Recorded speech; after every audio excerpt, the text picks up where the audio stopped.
I'm Ingrid. I'm 30 years old, and 3 weeks ago, my own parents threw me a birthday party just to publicly disown me in front of our entire family. 53 relatives, aunts, uncles, cousins I hadn't seen in years, a private room at the nicest restaurant in town. I walked in thinking it was a surprise celebration. I walked out. Well, I'll get to that. But here's what my parents didn't know. They weren't the only ones with a plan that night. And the woman sitting in the corner, the aunt they'd erased from our family 20 years ago, she'd been waiting for this moment. Before I take you back to that night, please take a moment to like and subscribe, but only if this story actually resonates with you. Also, I'd love to know, where are you watching from right now? Drop your location and local time in the comments. Now let me take you back 4 weeks, to the phone call that started everything. I was elbow deep in wet clay when my phone buzzed. The studio smelled like earth and coffee, and I almost didn't answer. Then I saw the name on the screen, Mom. My mother didn't call. She texted, short, clipped messages that read like orders. So when her name lit up my phone, my stomach did something strange. I wiped my hands on my apron and picked up. Ingrid. Her voice was honey, sweet, almost warm. That was the first red flag. I hope I'm not interrupting your little hobby. I'm working, Mom. What's going on? Your father and I have been talking. She paused, letting the words hang. It's time the family came together, for your 30th birthday. I nearly dropped the phone. In 30 years, my mother had never once called my birthday special. Most years, she forgot entirely.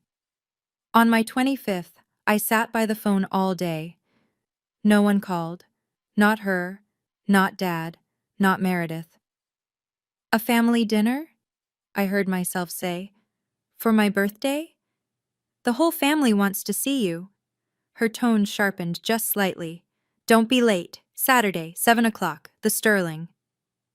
The Sterling, the most expensive restaurant in town. The place where my parents announced Meredith's medical school acceptance. The place where they celebrated everything that mattered to them. I'll be there, I said. Good. Click. I stood in my studio, phone still pressed to my ear, listening to dead air. My hands were trembling, leaving clay fingerprints on the screen. Something felt off, but hope, that treacherous, stubborn thing, whispered in the back of my mind. Maybe they've changed. Maybe this time will be different. I should have listened to my gut instead. 2 days later, Meredith showed up at my studio. She never visited. Not once in the 3 years since I'd opened this place. But there she was, standing in my doorway in her pristine white coat, looking around like she'd stepped into a foreign country. Cute space, she said. It wasn't a compliment. What do you want, Meredith? She picked up a ceramic vase, turned it over, set it down carelessly. I've been thinking about Grandma's house. There it was. The real reason. The beach house isn't for sale. It's just sitting there, Ingrid. She finally looked at me. Empty, while my clinic is drowning in debt. Grandma left it to me. That was her decision. Meredith's jaw tightened. Grandma's dead. She doesn't need a beach house. But I need capital. The family needs that money. I set down my sculpting tool, carefully, slowly. That house is where Grandma taught me to make my first pot. It's not just anything to me. God, you're so sentimental. She rolled her eyes. This is exactly why Mom and Dad... She stopped herself. Why Mom and Dad what? She smiled. That perfect practice smile she used on patients. Nothing. Forget it. You should come to dinner Saturday. Mom has... plans. The word hung in the air between us. Plans, I repeated. Mm-hmm. She was already walking toward the door. See you there, sis. Wear something nice. The whole family will be watching. The door clicked shut behind her. I stood frozen among my pottery wheels and half-finished pieces, her words echoing in my head. The whole family will be watching. Plans. What exactly had I agreed to? That night, I couldn't sleep. I kept thinking about the beach house. About Grandma. Her name was Rosemary. Rosemary Harmon. And she was the only person in my family who ever made me feel like I was enough. I was 15 the first summer she took me to that house. My parents had shipped me off. Too difficult, they said. Needs discipline. And I arrived angry, sullen, ready to hate everything. But Grandma didn't try to fix me. She just handed me a lump of clay. Your hands create, Ingrid. She guided my fingers on the pottery wheel, her voice soft over the sound of the ocean outside. That's a gift your mother will never understand. It was the first time anyone had called anything about me a gift. Not a problem, not a disappointment. A gift. Every summer after that, I went back. We made pottery together, walked the beach at sunrise, talked about everything and nothing. She came to my first exhibition when I was 22, the only family member who showed up. She sat in the front row, tears in her eyes, clapping so hard her hands turned red.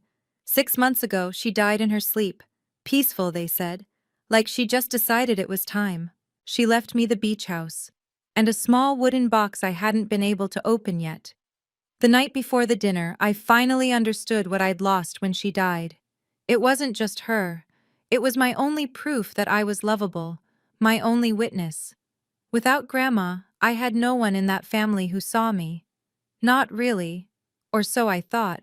I had no idea that someone else had been watching all along. The pressure started 3 days before the dinner. First, it was subtle. A text from my cousin Emma. "Hey, heard you might be selling the beach house? That's so generous of you." I wasn't selling anything. Who told her that? Then Dad called. His voice was ice. "Your mother is very upset, Ingrid." I gripped the phone tighter. "About what?" "The house. You know about what." He sighed. That long, disappointed sigh I'd heard my whole life. "We gave you everything. We supported your artistic pursuits, even when they embarrassed us. And now, when the family needs you, you refuse to help." "Grandma left it to me, Dad. In her will. That was her choice." "Wills can be contested." His voice dropped, cold and deliberate. "Loyalty to family shouldn't have to be." The threat hung in the air between us. I felt my chest tighten. Was I being selfish? The question had haunted me for weeks. Meredith's clinic was struggling, I knew that much. My parents had poured money into her education, her career, and here I was, sitting on a property worth over $1 million. But every time I considered giving in, I heard Grandma's voice. "Promise me, sweetheart, never let them make you small." "If you really cared about this family," Dad continued, "you'd do the right thing. Come to dinner. We'll discuss it like adults. And if I don't agree to sell?" Silence. Then I suppose we'll know where your priorities lie." He hung up. I sat in the dark for a long time that night, doing the math. If I sold the house, I'd lose the last piece of her. If I kept it, I'd lose them. But somewhere deep down, a voice whispered, "Have you ever really had them?" The night before the dinner, I pulled out the dress. It was teal silk, floor-length, with delicate silver beading along the neckline. Grandma had given it to me for my 21st birthday. "For when you need to feel powerful," she'd said. I hadn't worn it since her funeral. I laid it across my bed and stared at it, trying to convince myself that tomorrow would be fine, that my parents genuinely wanted to celebrate me, that Meredith's comment about plans meant nothing. My phone buzzed. Unknown number. The message was short. "Don't go tomorrow. It's not what you think." My heart stopped. I typed back, "Who is this?" 3 dots appeared. Then nothing. When I tried to call, the number was already disconnected. I sat on the edge of my bed, phone in hand, pulse racing. A prank? A wrong number?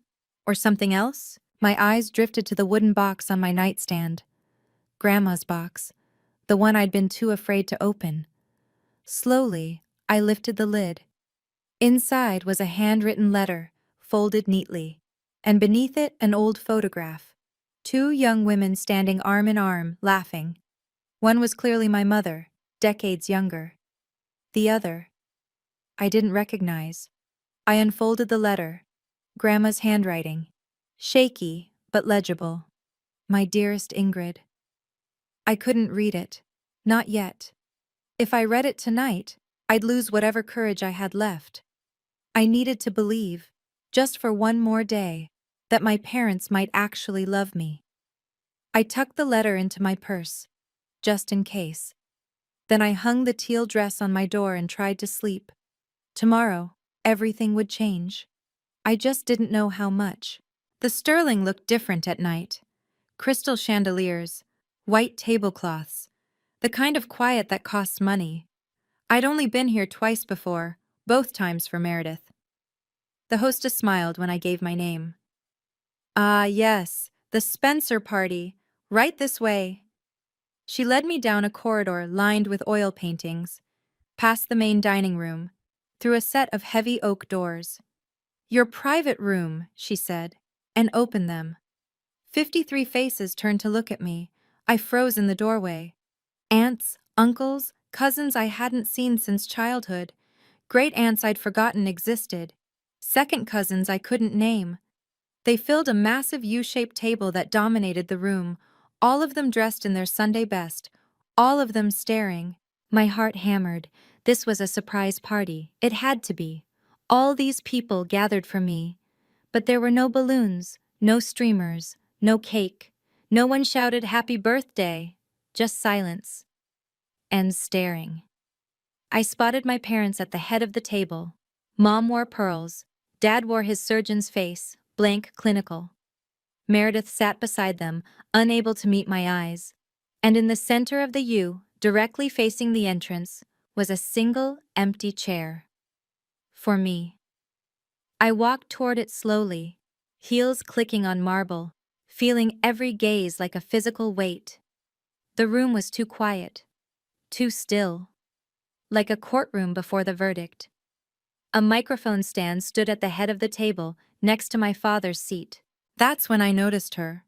A woman in the far corner, gray-streaked hair, watching me with an expression I couldn't read. She looked familiar somehow, and worried. My mother was smiling, that smile she wore when she was about to win. Ingrid, she gestured to the empty chair. Sit, we've been waiting. I had barely sat down when my father stood up. He picked up a champagne glass and a silver spoon. Tap, tap, tap. The room fell silent, though it was already silent. Every eye shifted from me to him. Thank you all for coming tonight. His voice carried like he was addressing a surgical theater. We've gathered here for a family matter. Not to celebrate Ingrid, not for my daughter's birthday, a family matter. My stomach turned to ice. As many of you know, he continued, our daughter Ingrid has made choices that have concerned us.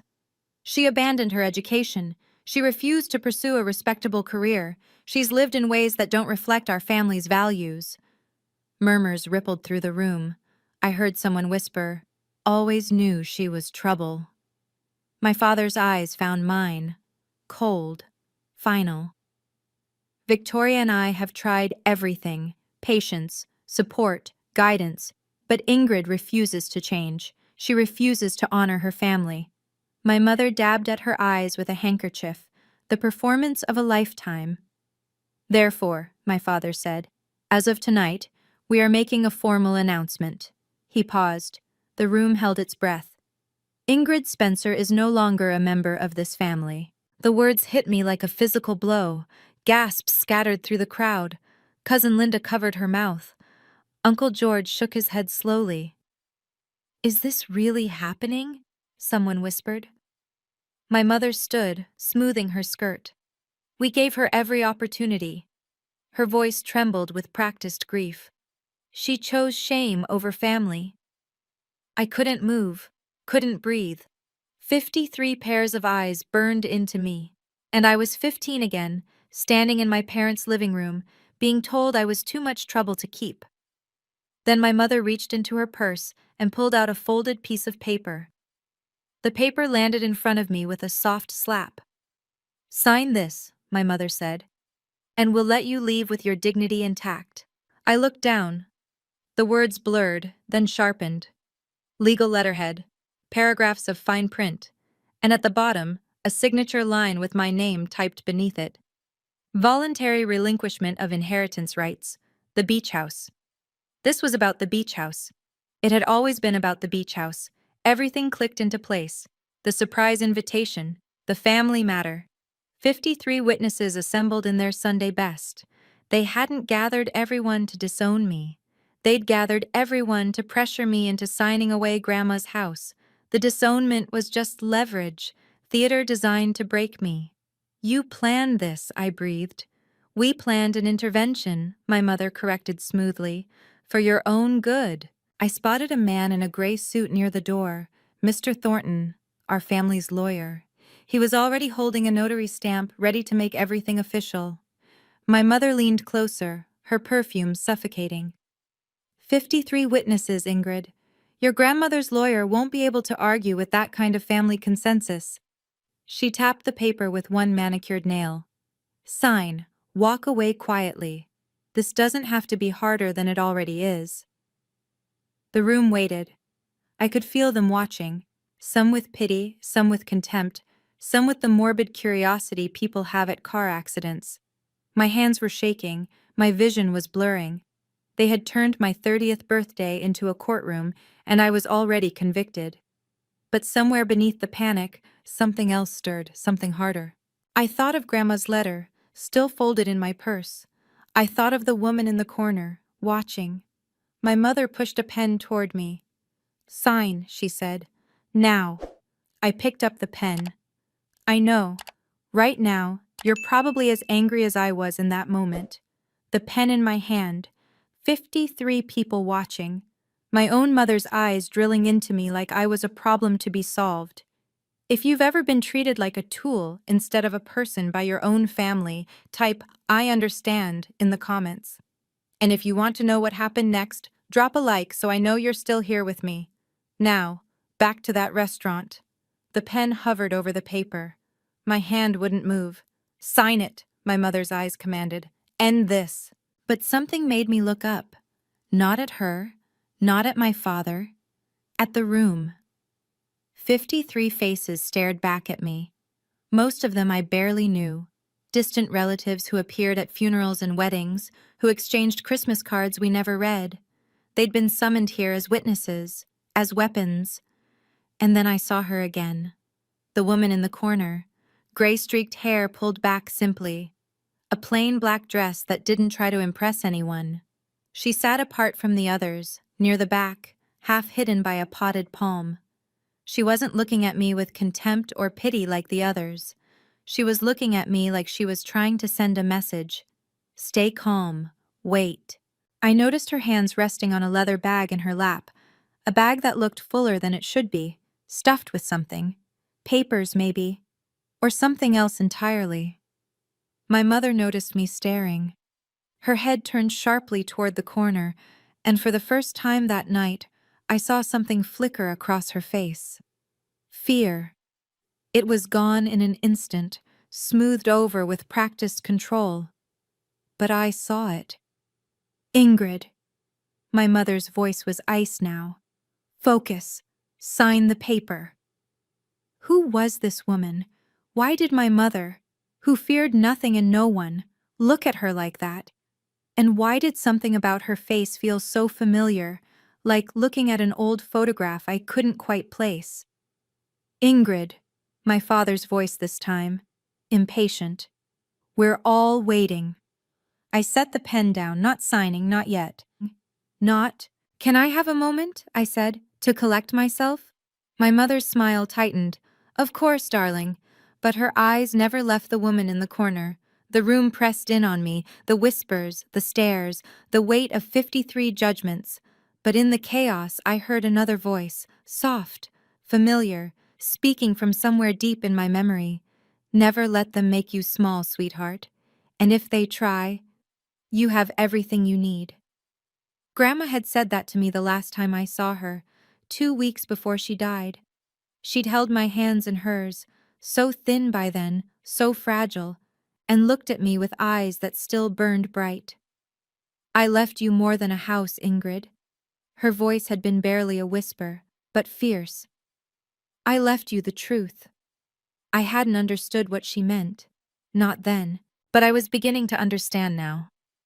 Under the table, my hand slipped into my purse.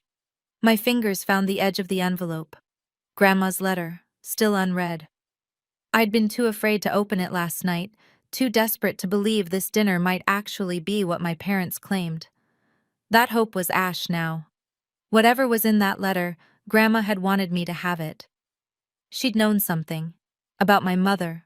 About this family. About what they would try to do once she was gone. I looked up at the room full of people who wanted me to disappear quietly. At my mother, who had orchestrated this public execution. At my father, who couldn't meet my eyes. Then I looked at the woman in the corner. She was still watching, still waiting. Her hand rested on that overstuffed bag. I wasn't alone. I didn't know how or why yet, but I wasn't alone. Something settled in my chest.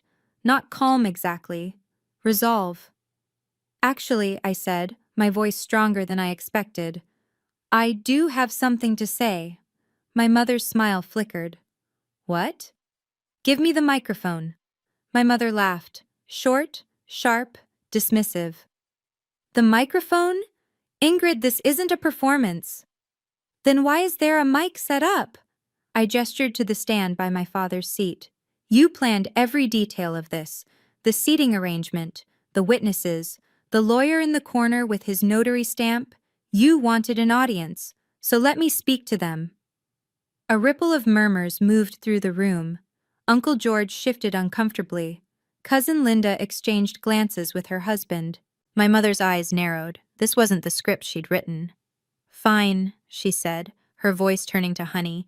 But first, let's make sure everyone here understands exactly who they're dealing with. She straightened her spine, addressing the room like a prosecutor delivering closing arguments.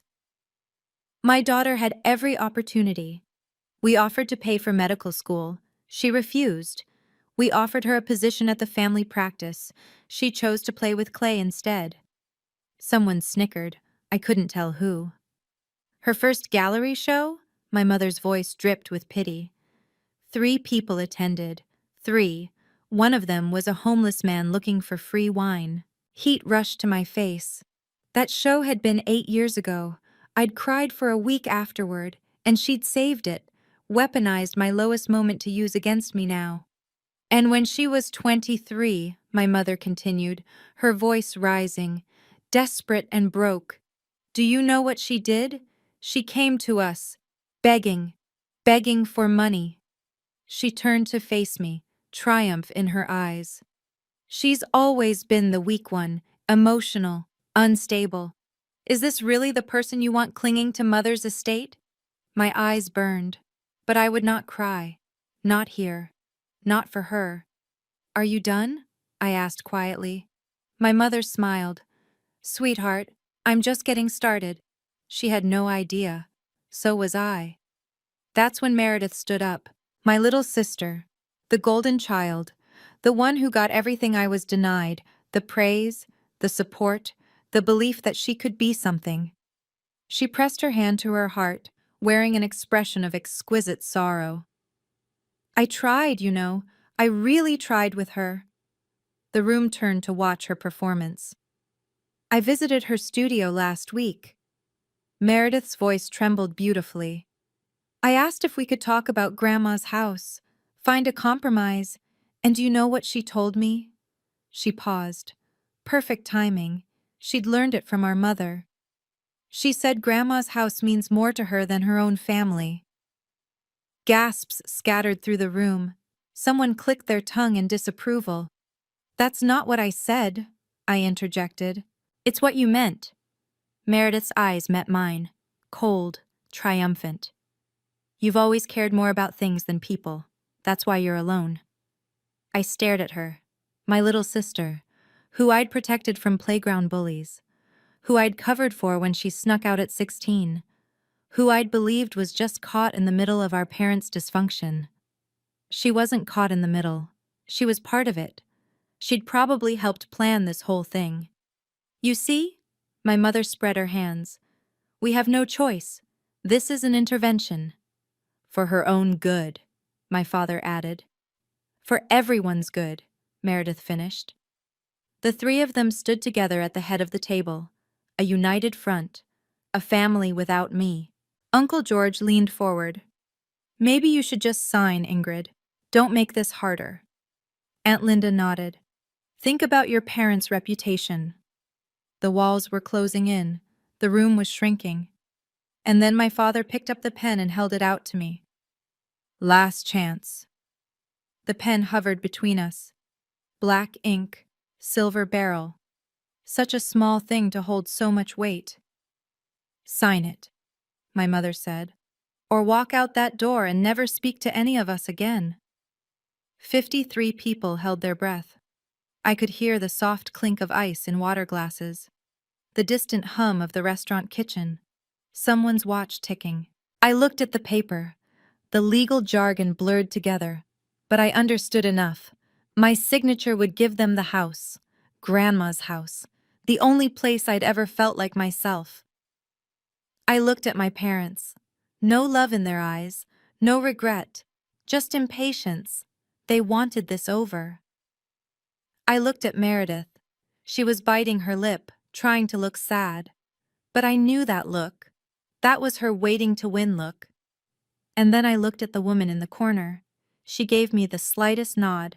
Her hand moved to her bag. Something shifted in my chest. Not hope exactly. Something harder, clearer. I thought, a real family wouldn't do this. I thought, Grandma would never have wanted this. I thought, I've spent 30 years trying to earn their love. What if I stopped? My hand closed around the pen. I felt its weight. My mother smiled. Then I set it down. No. The word fell like a stone into still water. What did you say? My mother whispered. I said no. I pushed back my chair and stood. I'm not signing, but I am going to say something. I reached for the microphone. My father lunged to stop me, but I was faster. You wanted an audience, I said into the mic, my voice ringing through the room. So let me give them a show. And I finally understood what Grandma meant. I had everything I needed. The microphone felt solid in my hand, real, grounding. My mother's face had gone pale. My father was half standing, unsure whether to charge at me or pretend this was all part of the plan. I didn't give them time to decide. Thank you all for coming tonight. My voice was steady, calmer than I felt. I have a few things I'd like to share. Ingrid, my mother started. You had your turn. I met her eyes. Now it's mine. The room shifted. I felt the attention swing toward me. Not as the defendant anymore, but as something else. Someone with something to say. 6 months ago, my grandmother, Rosemary Harmon, passed away. Most of you knew her. She was kind, she was generous. She was the only person in this family who ever made me feel like I mattered. A few people nodded. Grandma had been loved. She left me her beach house, not because I asked for it, not because I manipulated her, because she wanted me to have it. Because... My voice caught. I steadied it. Because she knew what would happen once she was gone. I reached into my purse. Before she died, she left me a letter. I was too scared to read it until last night. I pulled out the envelope. But I think it's time you all heard what she had to say. My mother's face went from pale to gray. Ingrid, don't, she said. Not a command this time. Almost a plea. But I was done listening to her. My dearest Ingrid, I began reading. If you're reading this at a family gathering, things have gone exactly as I feared they would. The room went absolutely still, and the woman in the corner stood up. I continued reading, my grandmother's words filling the silent room. Victoria has always seen people as tools to be used. She tried to take this house from me once, 10 years ago. Tried to convince me I was too old to manage my own affairs. When I refused, she stopped visiting. I heard someone gasp. Uncle George's wife, I think. I knew she would try again with you, sweetheart. She'll use guilt. She'll use family. She'll make you feel small and selfish for wanting what's rightfully yours. I looked at my mother. Her hands were gripping the edge of the table so hard her knuckles had gone white.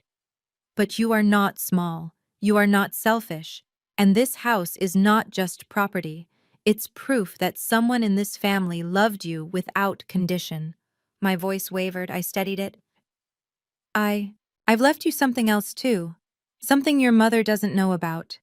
If you're reading this in front of witnesses, and knowing Victoria you probably are, look for your Aunt Patricia, my other daughter, the one Victoria erased 20 years ago. The room erupted in whispers. Other daughter? Victoria has a sister? I didn't know. Patricia has been waiting, I continued reading. She has proof of everything Victoria has done. Not just to you, to me, to her, to anyone who got in the way. I lowered the letter and looked at the woman in the corner. She was standing now, a sad smile on her face. My mother had gone completely still, like a deer in headlights. "Hello, Victoria," the woman said, her voice carrying across the room. "It's been 20 years. Did you miss me?" My mother's mouth opened. No sound came out. I had an aunt, and she'd been waiting for this moment for 2 decades. Patricia walked toward the table, and the crowd parted for her like water. She moved with the calm of someone who had rehearsed this moment 1,000 times in her head. Every step measured, every breath controlled. "Mom invited me," she said, addressing the room. "Before she died, she said, 'When Victoria makes her move, be there for Ingrid.' You have no right to be here." My mother found her voice, shrill and cracking. "You were cut off. You're not part of this family." "I was cut off because I threatened to tell the truth." Patricia stopped at the edge of the table, directly across from Victoria. 20 years ago, I found out what you were doing with Mom's accounts, skimming money, forging her signature, isolating her from anyone who might notice." The whispers grew louder. Uncle George stood halfway up, then sat back down. "Lies," my mother hissed. "She's always been jealous, unstable." "That's what you told everyone." Patricia nodded slowly. "That I was crazy, delusional, that Mom couldn't trust me." She turned to face the room. "But Mom never believed you. She just didn't have the strength to fight you anymore." "Patricia," my father's voice cut through, "this is inappropriate. Whatever grievances you have—" "Grievances?"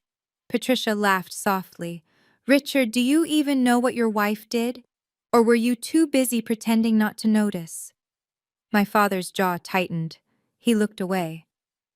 "I didn't come here to rehash ancient history," Patricia said. "I came because Mom asked me to, because she knew Victoria would do to Ingrid exactly what she did to me, what she tried to do to her." She reached into her bag and pulled out her phone. "And because," she said quietly, "I have proof." Patricia held up her phone like evidence in a courtroom. "Before Mom passed, she gave me one last task." Her voice was steady, carrying across the silent room. "She knew Victoria would make a move on Ingrid eventually. She just didn't know when." My mother's face had gone gray. "Patricia, whatever you think you have." 3 months before she died, Mom installed a voice-activated recorder in her living room. Patricia's eyes never left Victoria's. She told me where to find it, told me to wait until Victoria showed her hand. She pressed play. The first voice was my mother's, crystal clear. "We'll do it at her birthday dinner. Maximum witnesses. Maximum pressure." My father's voice next. "And if she refuses to sign?" "She won't refuse." My mother again, confident, cruel. "She's always been the weak one.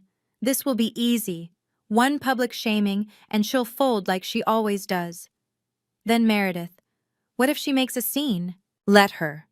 My mother laughed. 53 witnesses watching her have a meltdown? That only helps our case. We can say she's unstable, contest the will on those grounds." Patricia paused the recording. The room was frozen. I could hear someone's sharp intake of breath. Uncle George had his hand over his mouth. "There's more," Patricia said quietly. 20 minutes of it. Every detail of tonight's plan. including how you'd use all of them. She gestured to the assembled relatives, as props in your little theater. That recording was obtained without consent, my mother hissed, grasping at straws. Single-party consent state. Patricia's voice was calm. Mom was in her own home. It's admissible anywhere. The silence stretched. Then Uncle George spoke, his voice heavy. Victoria, what have you done? My mother had no answer. Now I know what you might be wondering. Why did Patricia help? Why wait 20 years? The answer is simple. Sometimes the people who save us are the ones who've walked the same path first. Patricia knew what it felt like to be erased by my mother. She wasn't about to let it happen again.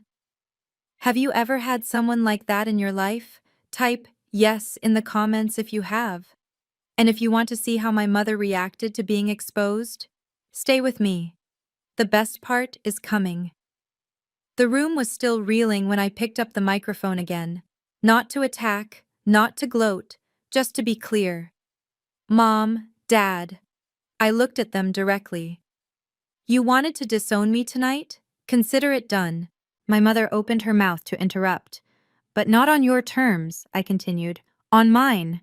I turned to face the room, all 53 witnesses my parents had so carefully assembled. I will not sign that paper. Not tonight. Not ever. My voice was steady now, steadier than I'd ever heard it. The beach house was left to me by my grandmother, legally and rightfully. Her will was clear. Her intentions were documented. I looked directly at Mr. Thornton, the lawyer still clutching his useless notary stamp in the corner. And for the record, Grandma's will includes a protective clause. Any document signed under duress or coercion is automatically void. I gestured around the room. Your 53 witnesses? They just watched you attempt to coerce me. On camera. I pointed to the Sterling security dome in the ceiling. In a restaurant with surveillance. Mr. Thornton's face went pale. He quietly slipped the notary stamp back into his briefcase. That clause also states that any family member who attempts to contest the will through manipulation forfeits their own inheritance from the estate. I let that sink in. Watched my mother's jaw tighten. Watched my father's face drain of color. So by all means, Mom, contest it. See what you have left when you're done. Silence. Absolute silence. And one more thing. I set down the microphone with a soft thunk. I didn't bring shame to this family. I brought inconvenience. There's a difference. I chose to live my life instead of performing in yours. That's not a crime. It's called growing up. I looked at my father. He wouldn't meet my eyes. I looked at Meredith. She was crying now, though I couldn't tell if it was shame or self-pity. I'm leaving now, I said. Anyone who wants to join me is welcome. I turned toward the door, and I didn't look back. I was 3 steps from the door when my mother lost control. This is ridiculous! Her voice cracked like a whip. Patricia has always been jealous, a liar. She was never stable. Victoria. Uncle George's voice cut through, heavy, disappointed. Stop. My mother wheeled on him.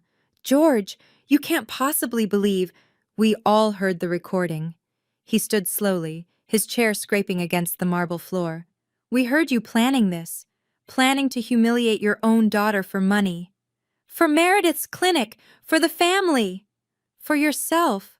Aunt Linda rose to stand beside her husband. It's always been for yourself, Victoria. We just didn't want to see it. The dam broke. Voices erupted from around the table. I can't believe we came here for this. 20 years you said Patricia was crazy. Poor Rosemary. She must have known all along. My mother spun in circles, trying to address each accusation, each desertion. But they kept coming. My father remained frozen in his seat, staring at the tablecloth like it held the answers to everything that had gone wrong. He didn't defend her. He didn't defend himself. He just sat there. Meredith had her head in her hands, mascara running down her cheeks. This wasn't supposed to happen, I heard her whisper. This wasn't the plan.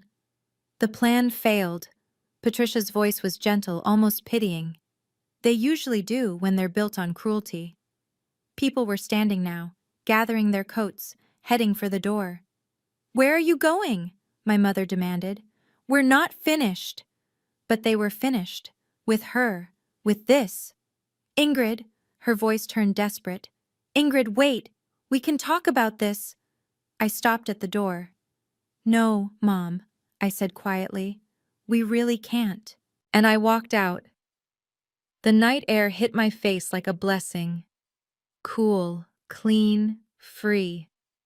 I stood on the sidewalk outside the Sterling, my heart pounding, my hands still trembling. But I was smiling. I couldn't help it. I was actually smiling. "Ingrid, wait!" I turned. 3 figures were hurrying out the restaurant door. Young faces, worried faces. Emma, Tyler, and Lily, my younger cousins. Emma reached me first, slightly out of breath. "Can we come with you?"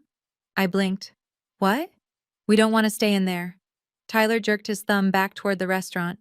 That was insane. What they tried to do to you." Lily nodded vigorously. She was only 19, the youngest of the 3. "My mom always said I should be more like Meredith, but I think—" She hesitated, then squared her shoulders. "I think I'd rather be like you." Something cracked open in my chest. Not pain this time, something warmer. "Are you sure?" I asked. "Your parents—" "Can make their own choices," Emma said firmly, "just like we can make ours." Behind them, I could see more people streaming out of the Sterling. Some got into cars quickly, heads down, wanting to escape the fallout. Others stood in clusters, talking in low, urgent voices, and through the glass doors I could still see my mother. She was standing alone now, arms wrapped around herself, watching everyone leave. "You'll regret this!" Her voice carried through the door, muffled but audible. "All of you!" Nobody turned around. "Come on," I said to my cousins. "There's a diner 2 blocks from here. I could use some coffee." "And pie," Tyler added. "Definitely pie." We walked away together. 4 of us. A new kind of family. Behind us, the door of the Sterling swung shut. That night, after the diner, after saying goodbye to the cousins, I went home alone. My apartment felt different, smaller somehow, but also safer. I sat on my bed in the dark, still wearing the teal dress, and let myself feel everything I'd been holding back. I cried. Not the pretty kind of crying, the messy, ugly, heaving kind. The kind that comes from years of holding your breath and finally letting go. My phone buzzed constantly. Texts from numbers I didn't recognize. Voicemails I couldn't bring myself to check. I imagined my mother leaving increasingly frantic messages, alternating between rage and false sweetness. I turned the phone off. In the silence, I thought about what I'd lost that night. My parents, my sister, the fantasy that if I just tried hard enough, they would love me. But that fantasy had been hurting me for 30 years. It was time to let it die. I thought about the look on my father's face when the recording played. No shock, no horror, just resignation. He'd known. He'd always known what my mother was capable of. He'd just chosen to look away. I thought about Meredith, crying into her hands. Not for me, for herself, for the money she wasn't going to get, the bailout that wasn't coming. They had never seen me as a daughter or a sister. I was a resource, a problem, a piece on their chessboard just like Grandma said. But not anymore. I picked up Grandma's letter from where I'd dropped it on my nightstand. Read the last lines again. "Don't mourn the family you deserved, sweetheart. Build the one you choose." I folded the letter carefully and held it against my chest. "Okay, Grandma. I will." The fallout came faster than I expected. Emma called me a week later with updates, her voice bright with vindicated glee. "Uncle George and Aunt Linda pulled their investment from Meredith's clinic," she reported.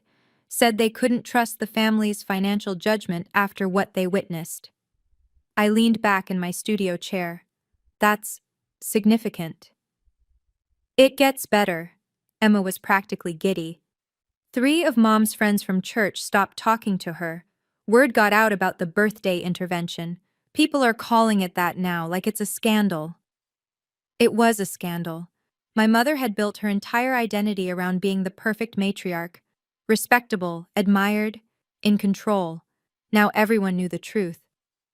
And your dad? I asked carefully. Dropped out of the golf club. Emma's voice softened. He told someone he was taking time to reflect. I think that's code for too embarrassed to show his face. A week after that, Meredith called me. I almost didn't answer. You ruined everything. Her voice was raw, broken. My clinic might have to close now. I closed my eyes. That's not my burden to carry, Meredith. It never was. It's a family burden. No, it was a Meredith burden that you tried to make mine. There's a difference. Silence on the line. Then, I can't believe you did this to us. I didn't do anything to you. I kept my voice steady. I just refused to let you do it to me. She hung up without another word. I set my phone down and looked around my studio, at the pottery wheels, the half-finished pieces, the life I'd built despite everything they'd said about me, the life I was finally free to live. Patricia and I met for coffee on a rainy Tuesday. She looked different in daylight, softer, less like a secret weapon, and more like what she was, a woman who'd spent 20 years carrying a heavy truth. I owe you an explanation, she said, wrapping her hands around her mug, about what happened, why I disappeared. I'd like that. She took a deep breath. 20 years ago, I found receipts, bank statements. Your mother had been siphoning money from Mom's accounts for years, small amounts at first, then bigger.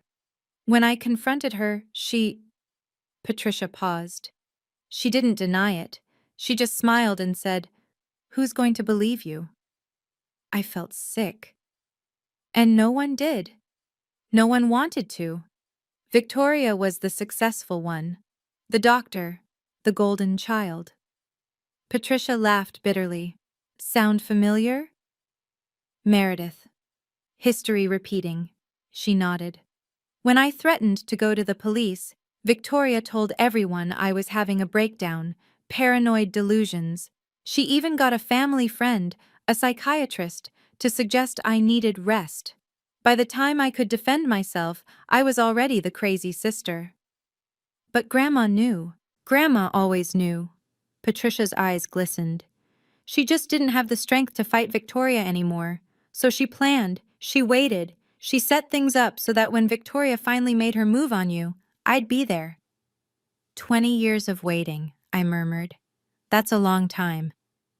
It was. Patricia reached across the table and squeezed my hand. But you were worth it. Mom thought so. And now I know why. We sat in comfortable silence, rain streaking down the windows. Your mother doesn't hate you, Ingrid, Patricia finally said. She fears you, because you're the one thing she couldn't control.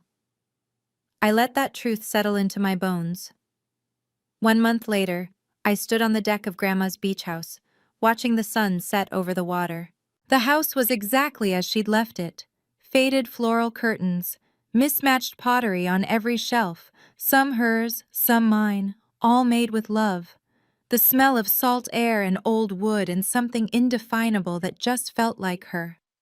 I'd been here 3 times since the dinner. Each time it hurt a little less. This time, it almost felt like coming home. I'd started teaching pottery classes on weekends. Nothing fancy, just a folding table on the deck, a portable wheel, and whoever wanted to learn. Emma came to the first one, Lily to the second. Tyler showed up last week, sheepish, claiming he was just curious. Patricia visited every Sunday for dinner. We were building something neither of us had expected. A family, small, imperfect, chosen. My phone buzzed.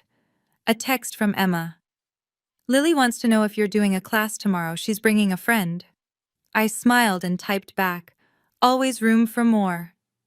I leaned against the deck railing and thought about Grandma.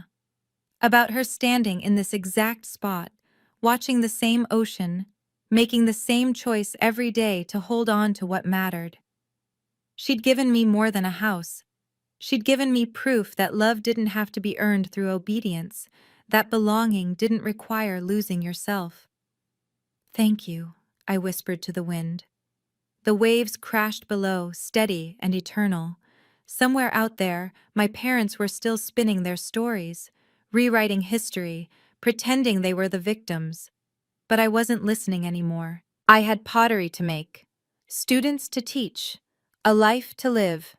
And for the first time in 30 years, I was exactly where I belonged. The call came on a Thursday morning. I was trimming a vase when my phone lit up with a name I'd blocked twice already. Mom. I hesitated. Then, for reasons I still don't fully understand, I answered. Ingrid. Her voice was different, quieter, but still sharp underneath. Your father is reconsidering his will. No, hello. No, how are you? Just straight to leverage. I see. If you apologize, publicly, and sign over the beach house, we might reconsider your place in the family. I set down my trimming tool, looked out the window at the ocean. Mom, I said slowly, I'm going to say this once. I'm listening. I don't need your will. I have everything I need. I don't need your approval. I've learned to live without it. And I don't need a place in a family that treats love like a transaction. Silence on the line. You'll regret this, she said finally. When you're old and alone, I'm not alone. I thought of Patricia, Emma, Tyler, Lily, the students who came every weekend to learn. I have family, real family. They just don't share your name. I could hear her breathing, sharp, angry. But Mom, I paused, surprised by what I was about to say. If you ever want a real relationship, not control, not obedience, just honesty, my door is open. Those are my terms. The silence stretched. Goodbye, Ingrid.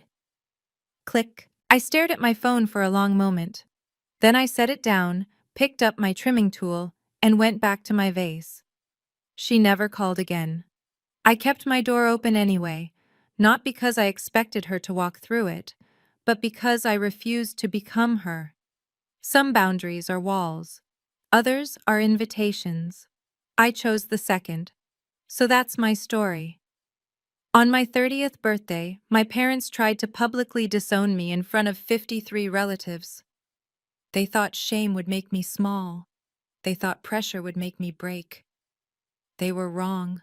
If you're watching this and you recognize your family in mine, I'm sorry. I'm so sorry you know what this feels like. The constant second-guessing, the hunger for approval that never comes.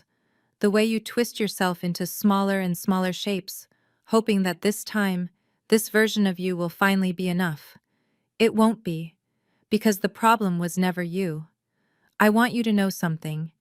You are allowed to set boundaries. You are allowed to walk away. You are allowed to choose who deserves a place in your life and who doesn't. Blood doesn't equal family. Shared history doesn't equal love. And staying silent while people hurt you isn't loyalty. It's self-destruction. My 30th birthday was supposed to be my lowest moment. Instead, it became my turning point. The night I stopped asking permission to exist. The night I learned that the people who try hardest to make you small are usually the ones most afraid of what you'll become. 3 weeks later, I'm standing in my grandmother's house, building a life she would have been proud of. Teaching, creating, learning how to take up space without apologizing for it. It's not easy. Some days it still hurts. But I wouldn't trade this pain for the old numbness. Not for anything. They wanted to make me small. Instead, they showed me exactly how big I needed to become. And that, I think, is the best revenge of all. A good life, lived on your own terms. Thank you for being here with me. If this story touched something in you, type boundaries in the comments, because that's the most important lesson I learned. And if you want to hear more stories about standing up for yourself, hit subscribe and turn on notifications so you never miss one. Check the description for more stories like this one. I'll see you in the next video. And remember, you deserve people who love you without conditions. Take care of yourself.